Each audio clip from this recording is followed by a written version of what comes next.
So I decided to go drifting at the weekend, and this is not meant to have holes in it. I think something might have happened.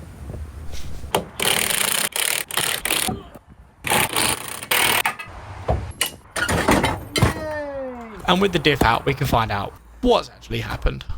That come off a bit. Whoa! It looks like my previous welding attempt failed. Wow. What? That's still good. I mean, it smashed a pretty fucking decent sized hole in it. That was my weld.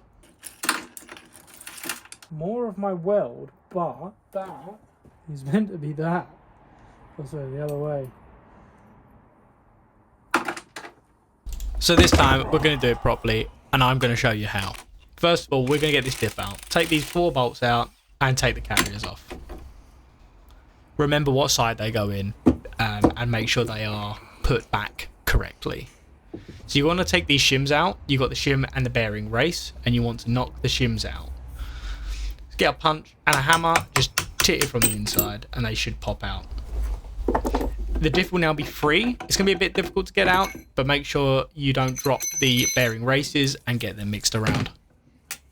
Put them to either side so you know where they come from. And don't forget to take the shim out. So now we have the diff, we need to get the ring gear off. So what you want to do is take off all of these bolts, and it's still going to be stuck on there. So you're going to have to do a bit of hammering. Put 4 of the bolts back in, grab your hammer, and just start tapping them until the ring gear finally pops back off. You don't need loads of force. Try and be as gentle as you can, but you will have to give it a tap, and they will drop off. And there you can see just the diff on its own. Take the ring gear, put it somewhere safe. Unfortunately, this one's got a big chip out of it, so it is essentially useless. Take the 3 screws out from the other side, and the top plate will come off. You're going to have the LSD clutch pack and the top gear. They press into each other like that. You're going to take the LSD plates and springs out. You're going to knock the scroll pin out. I didn't do this, I forgot. I just hammered it, and I'm reminding you. You're going to take these gears out and their shims, and you're going to take that last LSD plate out, and that goes together like that. And what it does is holds pressure against the 2 outer gears, just like that. We don't need it, so we're chucking it away. And then you're going to have the other gear and the other LSD clutch pack. There was also some bits in the bottom. I don't need them. Throw them away. Give everything a nice clean. Make sure it's all tidy, clean and dry. Use brake cleaner, unchlorinated. Put the LSD clutch packs in and make sure the holes are lined up. Put your gear back down inside. You're going to want your scroll pin and the shims and the spider gears. Make sure the shims do go back in.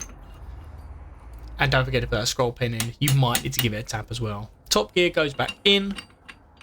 LSD clutch pack again, lining up them holes. Pop that back down.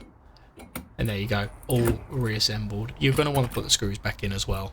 Don't forget to do the screws, because that will hold it all together. So now that's pretty much now an open diff, but as you can see, the gears move. So what we need to do is wedge a bit of bar in there to hold them out. It's roughly the same length as the LSD spring plates, so cut them to size. You're going to want 2 of them, one either side, so make sure you cut 2.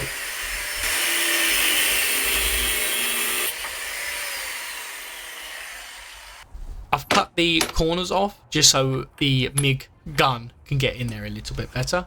Now these plates are going to be a bit of a tight fit. You want them to be as tight as possible, so they are going to be holding the gears in place. You might even need to give them a tap and a little bit of shave, but they wedge in just like that.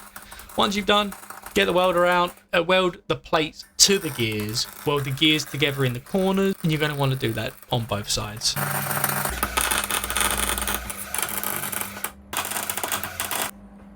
So there you go. Weld the plate there, there, there, and there. And if you can, try and get into them corners. Just for a little bit of safety. That's one side done. Flip around. we'll speed run this one and get it done. So once your diff is reassembled, you're going to leave it 24 hours to cool down, because otherwise that ring gear is not going back on. It is a little bit tight to get them to fit, so you will have to align up the bolt holes with the holes in the diff. You have to apply a bit of pressure. Get the bolts out, make sure they're clean and tidy and free of all oil. I'm going to spin it round. Like I said, you may need to pull the gear back off and pop it back on again, just to get the bolt holes in the right place. So we would put all the bolts back in, so that gear is fully down, and then we're going to torque it in this sequence, or do it up in this sequence. It's just to make sure that ring goes down perfectly flat. You do not want it to have any high spots or be in the wrong place. So I'm just going to quickly do this with the impact. So just make sure the ring gear is all the way down, all the way around the outside. And now we're going to do it one by one. We're going to loosen them back off, bit of Loctite on them, and do them back up. And I'm going to just mark every one I do, just so I know which ones have been done. Really, you only need to do 2, and then you can loosen the rest off. But just make sure they're all Loctited and the ring gear is down properly. We're going to give the diff housing a quick clean up, scrape off all the silicone that was on there from the previous diff housing. You can have your bearing races, give them a clean so they're free of all dirt and debris. And what we're going to do is drop it back into place. You want to get the shims back in place. It is a bit of a tedious process. You will have to pull the diff up and out because it has to all go in square. You may need to give it a tap with a hammer. Try not to hit it too hard because you can risk bending them. It's just different ways you can tap it in. I prefer to use a bit of wood just so there's a bit of a cushion. Obviously, you can have your bearing caps. Place them back on there, and at least then you can pull the diff back down into place where it should be. Obviously, Loctite these bolts as well. Anything that moves or anything that's structural, you will need to Loctite. I will put the torque spec up as well, so at least you've got that. And now you can use it like a turntable.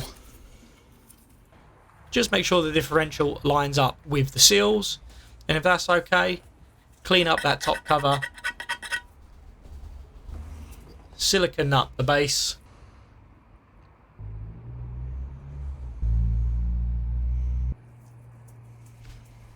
and mount that cover back on there.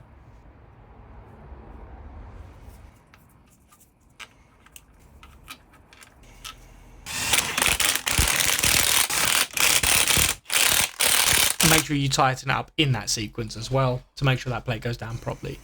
Once you've done all that, go put it in your car and go drive.